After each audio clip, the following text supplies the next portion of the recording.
আসসালামু আলাইকুম। আমার হাতে যে কাজটা দেখতেছেন এটা চালু হচ্ছে না, পাশাপাশি চার্জে উঠতেছে না। এটা কিভাবে মেরামত করব, কিভাবে কাজটা করব, ভিডিওটা সম্পূর্ণটা দেখুন। এই ধরনের সমস্যাগুলি তুলে ধরার জন্য আমি ভিডিওগুলি বানিয়ে থাকি, যাতে ভিডিওগুলি দেখে আপনারা কিছু শিখতে পারেন, তার উদ্দেশ্য করে বানিয়ে থাকি। আমি খুলে নিচ্ছি, খুলে নিয়ে আপনাদেরকে দেখাচ্ছি কিভাবে কাজটা করব, কিভাবে হবে। ভিডিওটা সাথে থাকবেন। আমি সার্কিটটা আলাদা করে নিচ্ছি। সর্বপ্রথম চার্জিং সকেটটা আগে পরিবর্তন করব। উনি বলতেছে চালু হচ্ছে না, পাশাপাশি চার্জও উঠতেছে না।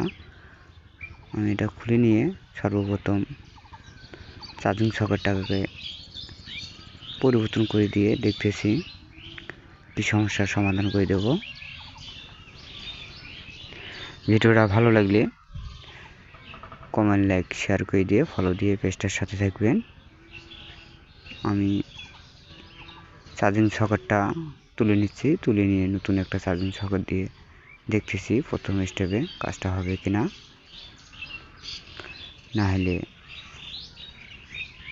অন্য পদ্ধতি অবলম্বন করব। আমি সুন্দর করে সোল্ডারিং করে নিচ্ছি। চার্জিং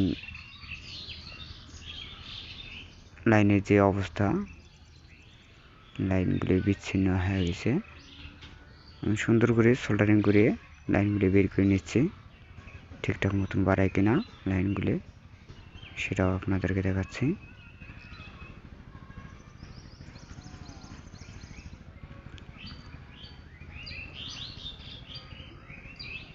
অপর পাশে অফ অন সুইচ আছে, সেভাবে সতর্ক থেকে কাজগুলি করব।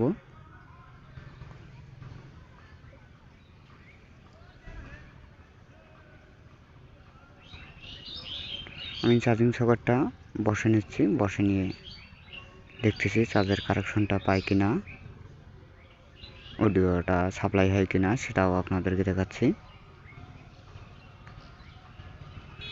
ভিডিওটার সাথে থাকবেন। আমি লেগ পাশটা সুন্দর করে সোল্ডারিং করে নিচ্ছি।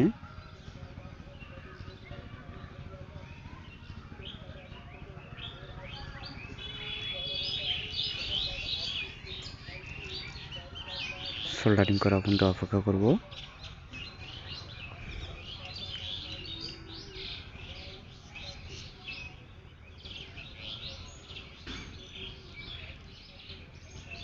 চার্জিং সকেটটা লাগিয়ে দিয়ে দেখতেছি চালু হবে কিনা।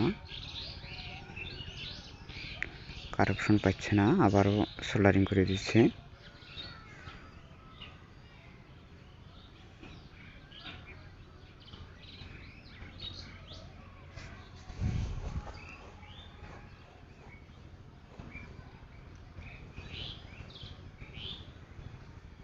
চার্জিং লাইনগুলি বিচ্ছিন্ন হওয়ার কারণে সমস্যাগুলি হচ্ছে।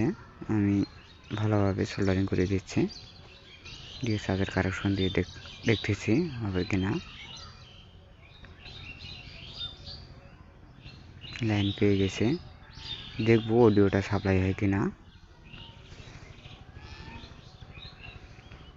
চার্জিং ভোল্টেজটা ঢুকে গেছে।